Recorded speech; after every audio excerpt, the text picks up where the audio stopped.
இப்ப யாரை பார்த்தாலும் விஜய் ஜெயிக்க மாட்டாரு இப்பதான் ஒரு வருஷம் ஆரம்பிச்சு கட்டிச்சு ஜெயிக்க மாட்டாரு அப்படின்னு சொல்றீங்க. இதே 26ல ஸ்டாலின் எதிர்த்து ஸ்டாலினோட தொகுதியோ இல்ல துணை முதல்வரை எதிர்த்து அவரோட தொகுதியிலயோ விஜய் இன்னும் ஜெயிச்சுட்டாரு அப்படின்னா ஒத்துக்கிறீங்களா?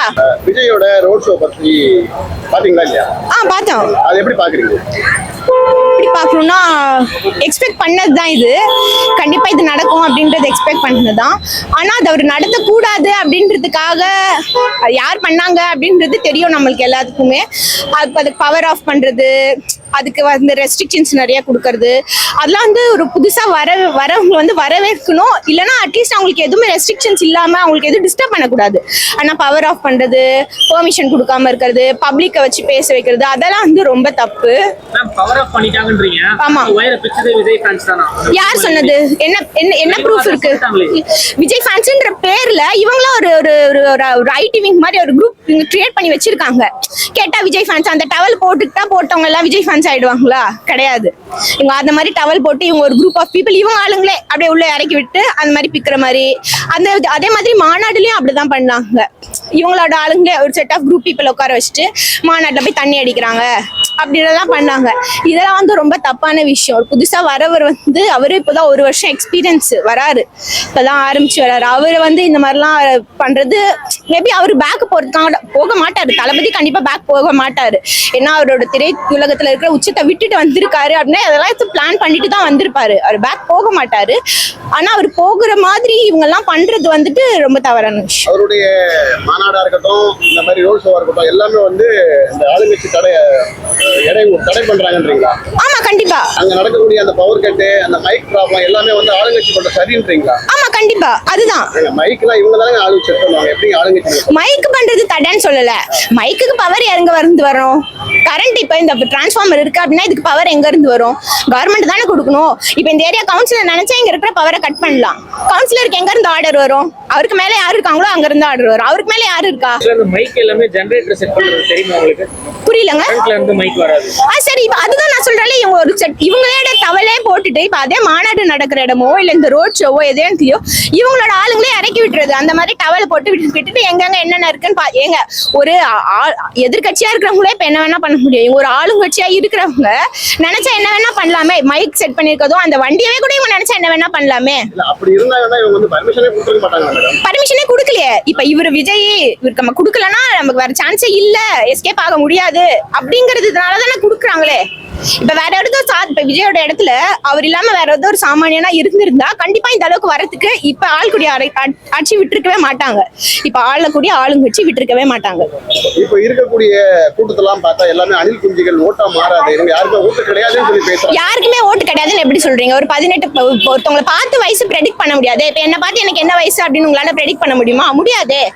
அந்த மாதிரி 18 வயசு மேல இருக்காங்க, 15 வயசு கீழே இருக்காங்க. 18 வயசு அவன் இன்னைக்கு ஆகலன்னா இன்னைக்கு 15 வயசா இருக்கானா இன்னும் 3 வருஷத்துல அவனுக்கு ஓட்டு உரிமை வரப்போகுது.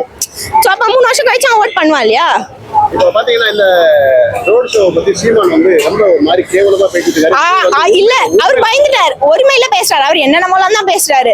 இப்ப ஒரு வருஷத்துக்கு முன்னாடி சீமான் பேசியதையும் இப்ப ஒரு வருஷத்துக்கு அப்புறமா சீமான் பேசியதையும் நீங்க பாத்தீங்க அப்படின்னாலே உங்களுக்கு ரொம்ப கிளியராவே டிஃபரன்ஸ் தெரியும். அவர் தான் ஓப்பனாவே சொல்றாரு, இந்த எல்லாத்தையும் திராவிடத்தை தள்ளி நான் வந்து மேலே ஏறி வரும்போது இப்படிதான் சொல்றாரு. நான் மேலே ஏறி வரும்போது திரைக்கவர்ச்சியை வச்சு வந்து மறைக்கிறாங்க. ஓப்பனா சொல்ல அவரால் ஏத்துக்க முடியல. அவர் என்ன ஒரு இதுல இருந்தாரு அப்படின்னா என்னோட பெர்செப்ஷன்ல நான் சொல்றேன். அவர் வந்து இப்ப ஏடிஎம்கே வந்து முடிஞ்சு போச்சு, டிஎம்கே அடுத்தது நம்ம தான் அப்படின்ற மாதிரி தான் அவரோட மைண்ட் செட் இருந்தது. இப்ப விஜயோட வந்ததும் இவர் என்ன சொல்றாருன்னா விஜய் ஒரு வாட்டி தான் இவரை சந்திச்சிருக்காரு. இவர் வந்து விஜய் என்கிட்ட தான் ஐடியா கேட்டாரு, நான் தான் விஜய்க்கே சொல்லி கொடுத்தேன் அப்படின்னு சொல்லிட்டு இருந்தாரு. சரிங்களா? இப்ப விஜய் இவரு எக்ஸ்பெக்ட் பண்ணது என்னன்னா மாநாட்டுல வந்து நம்மள நாம் தமிழரை பத்தி விஜய் பேசுவாரு அப்படின்னு இவர் எக்ஸ்பெக்ட் பண்ணது. அதை பத்தி அவர் பேசாதது இவருக்கு ஒரு ஏமாற்றம். அதுக்கப்புறமா அவர் என்ன பண்றதுன்னு தெரியாம அவரும் அதே ஏதோ பேசி இப்ப அவர் வந்து ஒரு ஸ்டாண்டப் காமெடியன் மாதிரி ஆயிட்டாருன்னு வச்சுக்கோங்களேன். உண்மையா சொன்னா சீமானா ஒரு ஸ்டாண்டப் காமெடி நல்லா பண்ணுவாருப்பா, என்டர்டைன்மெண்ட் அப்படின்ற மாதிரி ஆயிடுச்சு. அரசியல்வாதியா தான் பாத்துட்டு இருந்தேன். ஆனா ஒரு இந்த மாநாட்டுக்கு பிறகு அவரு பேசுறது, சாட்டை முருகன் பேசுறதெல்லாம் வந்து ஓகே இவங்க வந்து பயந்துட்டாங்க அப்படின்றது ஓபனாவே தெரியுது, கிளியராவே தெரியுது. அதான் பேசுறத வச்சே தெரியுது. தெரியுதுங்க, அவங்க பேசுறத வச்சே தெரியுது. அதுக்கு ஓப்பனாவே சொல்றாரு, நான் ஏறி வரும்போது என்ன தள்ளி விடுறாங்க அப்படின்றத தான் சொல்றாரு அவரு. விஜய் வராம இருந்தா சீமானால இந்த வருஷம் ஆட்சி பிடிக்க முடிஞ்சிருக்கும். ஆட்சி எல்லாம் பிடிச்சிருக்க முடியாது, ஆட்சியை பிடிச்சிருக்க முடியாது. ஆனா அவருக்கு அட்லீஸ்ட் ஒரு ஹோப் இருந்தது. நான் வராட்டினாலும் எனக்கு பின்னாடி வரையணும், எப்பயாவது ஒரு வாட்டியாவது வர்றதுக்கு வாய்ப்பு இருக்கு அப்படின்ற மாதிரி ஒரு எம்எல்ஏ சீட்டாவது நமக்கு கிடைக்கும், அதுக்கப்புறமா நம்ம பாத்துக்கலாம் அப்படின்ற ஒரு ஹோப் அவருக்கு இருந்திருக்கும். திமுகவுடைய தொண்டர்கள்லாம் விஜய்க்கு தைரியம் இருந்தா ஓப்பனாவே சொல்றாங்க, ஆண்மகனா இருந்தா நீங்க உதயநிதி எதிர்த்து நின்று ஜெயிச்சு காட்டுறாங்க. அதுதான் சொல்லிட்டாருங்க யாதவ் இருக்காருல்ல, அவரு சொல்லிட்டாரு, ஏன் விஜய் நினைச்சா கொளத்தூர்ல நிக்கலாம் அப்படின்னு சொல்லிட்டாரு. நிப்பாரா விஜய்? நிப்பாரு, கண்டிப்பா. அவர் நினைச்சா கொளத்தூர்ல நிப்பாரு, நிப்பாரு, சொல்லுவாரு. ஏங்க ஒரு என்னதான் கட்சி ஆரம்பிச்சு ஒரு வருஷம் தான் ஆகுது, மாநாடு நடத்திருக்காங்க, ரோட் ஷோ நடத்திருக்காங்க. இப்ப இந்த ஒரு வருஷத்துக்குள்ளேயே வேட்பாளர் இல்லாம அறிவிச்சிருவாங்க. அதுக்காக ஒரு பிளான் பண்ணிருப்பேன். இந்த ஒரு வருஷத்துல பண்ண பிளான் தான் அவர் அரசியல் வந்திருக்காரு. எத்தனையோ வருஷமா ஒரு பிளான் பண்ணி தான் இது வந்திருக்காரு. இப்ப அந்த வண்டி ஒரு 1.5 கோடி ரூபாய் மதிப்புடைய வண்டி ஒரு வருஷத்துல ரெடி பண்ணிருக்க முடியும்னு நினைக்கிறீங்களா? அந்த வண்டி அது முன்னாடியே இந்த பிளான் இருக்கும். அவர் பொறுமையா எல்லாத்தையும் யோசிச்சு ஒரு வருஷத்துலயே கொடி ரெடி பண்ணது எல்லாமே ஒரே வருஷத்துலயே நடந்ததா இருக்காது. ஒரு மாநாடு நடக்கிறதுக்கு அத்தனை பிரச்சாரம் போகக்கூடிய வாகனத்துக்கு 1.5 வருஷம் மெனக்கிடக்கூடிய விஜய் வந்து தன்னுடைய கொள்கை என்னன்னு யாருக்குமே இது வரைக்கும் சொல்லலன்ற மாதிரி ஒரு பேச்சு. ஏங்க நீங்க கட்சி ஆரம்பிச்சு அது 10 வருஷம் ஓல்டு கட்சி இல்ல, 15 வருஷம் ஓல்டு கட்சி இல்ல, ஒரு வருஷம் தான், ஒரு பிறந்த பச்சை குழந்தை மாதிரி தான். அவங்க இந்த ஒரு வருஷத்துக்குள்ளேயே இவ்வளவு பண்றதே ரொம்ப பெரிய விஷயம். இப்ப இந்த கேள்வி எல்லாம் ஆட்சி அதிகாரத்துக்கே வராது தளபதியை பார்த்து கேக்குற நீங்க ஏன் இத்தனை வருஷமா ஆண்டுகிட்டு இருந்த எதிர்கட்சியோ இல்ல ஆளுங்கட்சியோ பார்த்து ஏன் இந்த மாதிரியான கேள்விகள் எல்லாம் கேட்க மாட்டேங்கிறீங்க? ஸ்டாலினை கேளுங்க, இல்ல உதயநிதியை கேளுங்க, இல்ல இப்போ அன்பில் மகேஷ் பொய்யாமல் இருக்காரு அவரை கேளுங்க. ஏன் அவங்க ஆள்றவங்களையோ எதிர்கட்சியா இருக்கிறவங்களையோ விட்டுட்டு ஏன் புதுசா இப்பதான் வந்தவரை அதை பண்ணலையா இதை பண்ணலையான்னு கேக்குறீங்க? ஏன் ஆளுங்கட்சி யாரும் கேட்க மாட்டேங்கிறீங்க? இந்த 60 ஆண்டு காலம் திமுக ஆட்சி அதிமுக ஆட்சி பண்ணாத விஜய் என்ன பண்ணிடுவாருன்னு சொல்லி இவ்வளவு கான்பிடன்டா நீங்க பேசுறீங்க. பண்ணி பார்த்தாதாங்க தெரியும். சரி, ஏடிஎம் ஆளுங்கட்சியா இருக்கிறவங்களும் ஆள்றாங்க, எதிர்கட்சியா இருக்கிறவங்களும் ஆள்றாங்க. என்ன மாற்றம் நடந்திருக்கு? ஏதாவது வேலை வாய்ப்பின்மை குறைஞ்சிருக்கா, இல்ல வேற ஏதாவது பெனிஃபிட் கிடைச்சிருக்கா?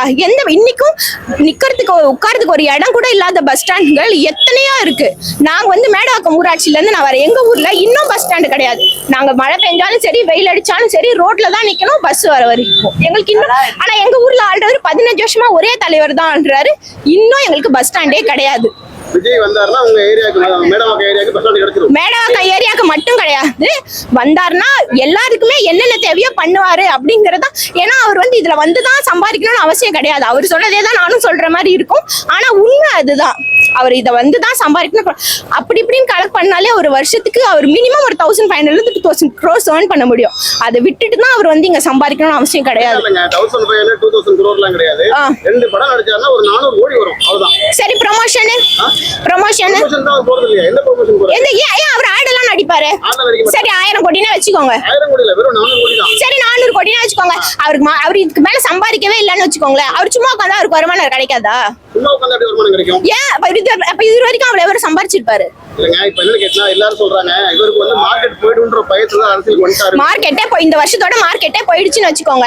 இது வரைக்கும் அவர் சம்பாதிச்சது அப்படியே வச்சு பூட்டி வச்சிருப்பாரு. அது எதுலயும் இன்வெஸ்ட் பண்ணிருக்க மாட்டாரா, இல்ல வருமானத்துக்கு எதுவும் வழி பண்ணிருக்க மாட்டாரு நீங்க நினைக்கிறீங்களா? சம்பாதிச்சு சேஃப்டி பண்ண வராருன்றாங்க.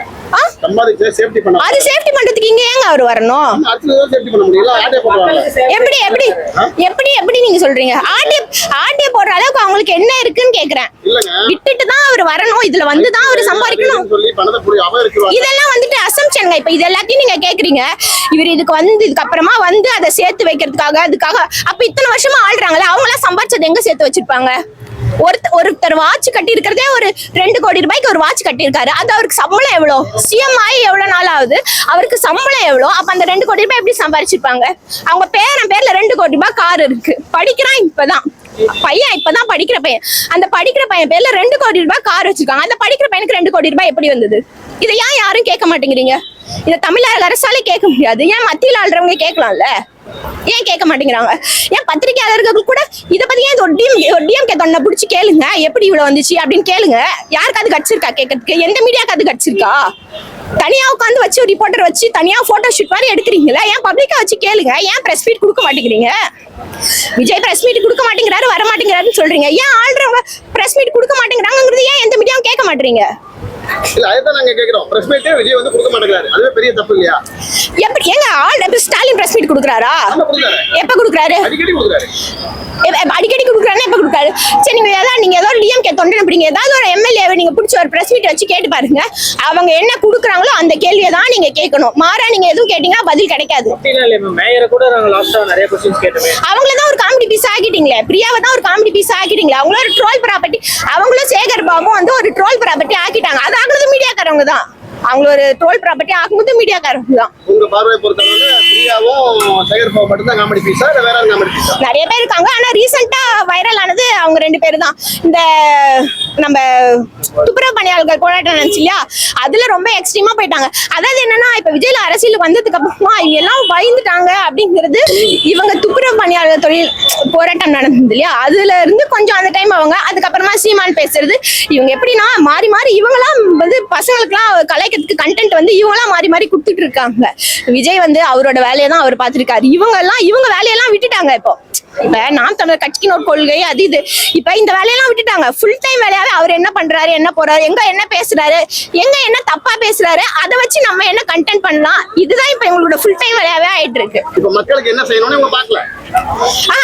மக்கள் அதெல்லாம் இப்ப 2வது வருஷமா ஆயிடுச்சு. மக்களுக்கு என்ன பண்ணிருக்காரு? எத்தனை வருஷமா நடிச்சிருக்காரு, பல்லாயிரம் கோடி சொத்து வச்சிருக்காரு. சரி, என்ன பண்ணிருக்காங்க? சரி, ரஜினி இது வரைக்கும் என்ன பண்ணிருக்காரு? அவரு தான் ஒரு அரசியல் கட்சி தொடங்கினாரு. அவர் இது வரைக்கும் என்ன பண்ணிருக்காரு? வரல, வந்தாருல்ல. சரி, வரதுக்கு முன்னாடி கூட அவர் என்ன பண்ணாரு மக்களுக்கு? அஜித் என்ன பண்ணாரு மக்களுக்காக சேவை? கமல்ஹாசன் என்ன பண்ணாரு மக்களுக்காக சேவை? யாராவது ஏதாவது பஸ் ஸ்டாண்ட் கட்டி விட்டுருக்காங்களா? இல்ல ஏதாவது ட்ரஸ்ட் வச்சு பசங்களை படிக்க வைக்கிறாங்களா? மக்கள் நல்லா இருக்கணும்னு சொல்லி தான் டிஎம்கே போய் சேர்ந்திருக்காரு. ஆமா, அது கரெக்ட். நீங்க சொல்றது கரெக்ட். மக்கள் நல்லா இருக்கணும்னு மக்கள் நல்லா இருக்கணும்னு நினைக்கிறவங்க எல்லாருமே தான் டிஎம்கேல போய் சேர்றாங்க.